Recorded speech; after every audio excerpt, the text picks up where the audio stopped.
Ассалаумағалейкум, мен құрметті көрермендерім. Қазір кешке қорадамыз. Енді Алламандығын берсе, біздер 2026-ға пландар жасап жатырмыз. Сол пландарыммен, азын шоғын планмен сіздермен бөлісіп отырайын деп, осы видеоны түсіріп жатырмын. Енді общий TikTok'та, YouTube'та видеоға салып жүргеннен кейін, көрермендердің алдында жүргеннен кейін, көрермендермен бірге дамитын болғандықтан сіздерге осы видеоны салып ақылдасам деген ойға келдім. Енді құрметті достар, менде мынандай бір ой болып тұр. Енді мен алла қосса, менде қазіргі таңда мына жерде 6 әтеш 10 тауық бар. Енді мен жұмыртқа бағытындағы тауықтарды алғым келіп отыр. Ламан Браун алсам ба екен, или болмаса Лигорн или Адлер тауықтарын алсам ба, соны ойлап отырмын. Өз ойларыңызды комментарияға жазып кетсеңіздер, қалай болады екен. Мен енді алдағы уақытта чисті жұмыртқа бағытына ұстаймын деп отырмын ғой. Бұл тауықтар жүре береді, ал мана Ламан Браун барлығы бірге жүреді ғой. И Ламан Браун алсам да, домашний тауық алсам да, атеш алмаймын. Осы атештер жетеді. Міне Адлердің 3 атеші бар, и Загорский бар, 6 атеште жетеді ғой. Енді 6 атеш примерно бір 50 тауыққа жоспарлап отырмын. Қазір 10 тауық бар деп отырмын ғой. Сон бір енді Алламандығын берсе бір 10 домашний тауық алсам, жұмыртқа басып шығаратын. Сосын 30 Ламан Браун тауығын алсам, қалай болады? Жалпы ойларыңызды, пікірлеріңізді комментарияға жазып кетіңіздер. Или 20 Лигорн алайын ба, или барлығын 30 Адлер алайын ба деген сияқты ғой. Соны өздеріңіздің ойларыңызды жазып кетіңіздер. Енді менде алдағы уақытта жұмыртқасын сатқым келіп отыр. Инкубационный жұмыртқа сатпаймын, тек қана жұмыртқаны жеуге ғана сатам. Манағы домашний тауықты алатын себебі, мен инкубаторға салып уақыт құртқым келіп отқан жоқ. Домашний тауықтар басатын болса, сол жұмыртқаларды бастыртып, породы мен шатыстырып, бүйтіп шатыстырып, шығарай берем ғой, өзімен өздері жүре беретіндей қылып. Соған енді соны қазір ойластырып жатырмын. Сіздерге де ақылдасып, ойларыңызды білгім келіп, сол осы видеоны түсіріп жатырмын. Өздеріңіздің ой пікірлеріңізді тоже комментарияға жазып кетіңіздер. Енді менде индоутканы көбейтетін ой жоқ. Индоуткілер осы қалпында қалады. Өздері басып, өздері көбейіп жатса, оны тоже көбейтеміз.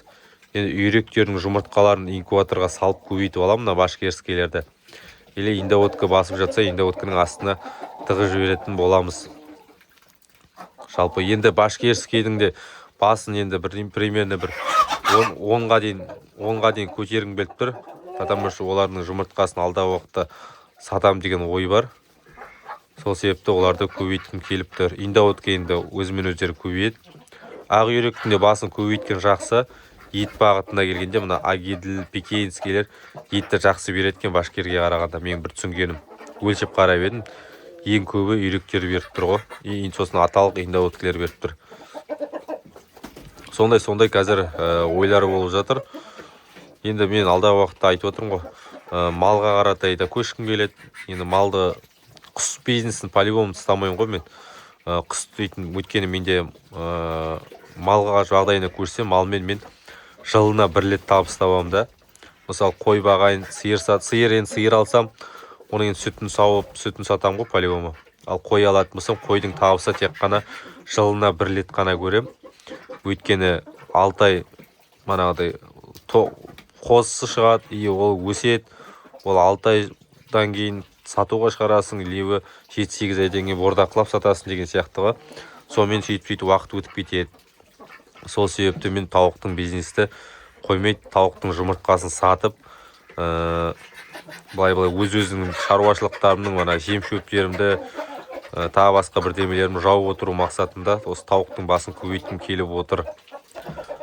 Сол достар, қазір осындай жағдайлар болып жатыр, осындай пландар болып жатыр.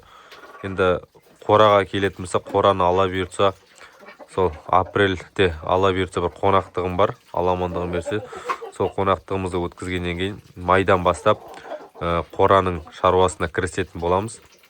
Қазірдің өзінде алты салысып жатыр, мынадай тастан саламыз ба, или шитадан саламыз ба деген ойлар кетіп жатыр. Енді қораның үлкендігі 5-те 6 болады, или 5-те 10 болады.